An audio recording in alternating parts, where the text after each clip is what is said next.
Just, it's just kind of a wild case, and I think it's had garnered, obviously, that's why so much national And attention. can I just jump in and add to Celeste's question? Why has there been even worldwide Yeah. so much attention on this case? Well, I think number one, it's shocking to see so many murders and homicides around a single defendant, Right. especially when she is related to and knows everybody that's involved. And then you have this extreme spiritual aspect that you see in other famous cases like the Charles Manson case. And, one of the questions is, will she come forward and actually give a confession? And you can look at some of these other cult-like figures and ask yourself, did they do that? And in the Charles Manson case, the followers eventually did. They eventually came forward and they apologized and they accepted responsibility for what they did. But it took Mhm. decades. And if Lori Vallow is ever going to come forward and actually accept responsibility for what she Right. did, it's probably not going to be for decades. One more question too, not related to this case, but the Brian Kohberger case, up in Idaho as well. He hasn't said anything to the victims' families. His sentencing, obviously, this week as well. And another interview, I think that might come in the future, but people really want to know, was there a motive in the killings of those 4 college students? And we haven't heard anything. We haven't heard anything yet, but if history has taught us anything, a lot of these murders and sociopaths do this for attention. Mm. And this person, Brian Kohberger, felt like he was smarter than the system. He was getting a master's degree in criminology, and he thought that he knew all of the detectives' tricks and secrets on how to discover who he was, and he wasn't. And, when he was arrested, I think he was actually surprised that they actually caught him. And, yesterday during the sentencing, the judge talked about this and he said, I'm asking the media not to contact the defendant in this case. Do not give Oh, him what he wants because he wants a Netflix series. He wants a documentary. books written about him. He Exactly. wants. Helter Skelter. Absolutely. Wow. Okay, so as far as how things are going to unfold now when we watch tomorrow in the courtroom, uh, just kind of give us the chronology of how will there be victim impact statements, for example? Yeah, tomorrow should be all about the victims. I mean, we all know what the final result is going to be. Just Judge Boreski is going to give consecutive life sentences, and the reason why he really has to do that is to show the community and show the victims' families that each victim that was murdered matters. Because if you run it concurrently, you're not really giving any attention to the individual murders. And the only way that a victim's family is going to feel like they've gotten justice is to have a consecutive sentence.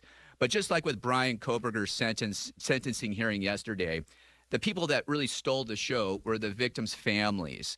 Their victim statements were so heartfelt Mm. and credible, and I it would expect no less from the victims in this case and the victims' families coming forward, telling everybody how this has affected them, how it's changed their lives, and hopefully, with a positive message for the future as well.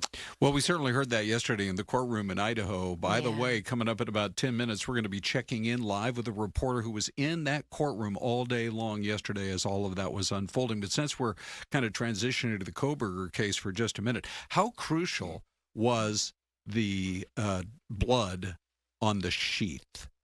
In that case, if they didn't have that, because my understanding is they've never found the actual murder weapon, the Yeah. actual knife. How crucial was that to actually getting the case to where it was?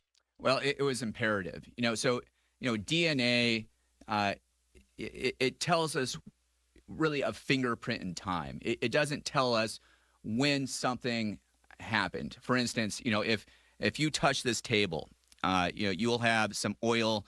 It's called touch DNA that goes on this table, and it can be later tested, and it can positively identify you as being there. But it doesn't say when or how it got Mm. there. But in this case, there was no explanation of why, or no innocent explanation of how that blood got there. And because of that, it really ruled out every other suspect that they were looking at. Yeah. Okay. Well, so we'll watch as that story continues to unfold, and then what with Lori Vallow Daybell in court tomorrow. I guess at this point we literally can continue to call it the final chapter of this saga. Yeah. But what would you put the odds? I don't know if you're an odds maker kind of guy here, but what would you put the odds that eventually they will start looking into the death of Joseph Ryan? This is the one possible remaining case out there. I think that if Lori Vallow indicates in any way whatsoever that she committed any of the murders, I would say that it's very likely that that case is going to be reopened. But if she doesn't, I don't think that the county attorney has enough evidence to go forward. Otherwise, I think we would have heard something already. And would it have made any difference, do you think, in this case? Because I know you watched it so closely from the opening gavel to the very end with the verdict. If she had not made the what some people considered kind of foolish decision to act as her own attorney, but actually brought in smart legal counsel, I know she was getting some advice. Would that have really made a difference? Absolutely. This case, just like the Charles Manson case, was about somebody directing others to commit the crimes for them. So you had really a psychopathic brother, Alex, who committed at least the first two murders in Maricopa County. And what she should have done was just blame him for everything and just tell the prosecutor, prove that I'm wrong. Yeah. But she didn't do that. And that would have been the best defense, I think, in a case like that. Okay, well, we're up against a break already, although we could do a whole hour We with really Josh, could. Josh, couldn't you're we? amazing. Yeah, Thank you so much for your insight. Your perspective is great. By the way, Josh, former federal prosecutor for 14 years now in criminal defense, and really a just great perspective on all of this. So, Josh, thank you. Thank you, guys. Thank you, Josh.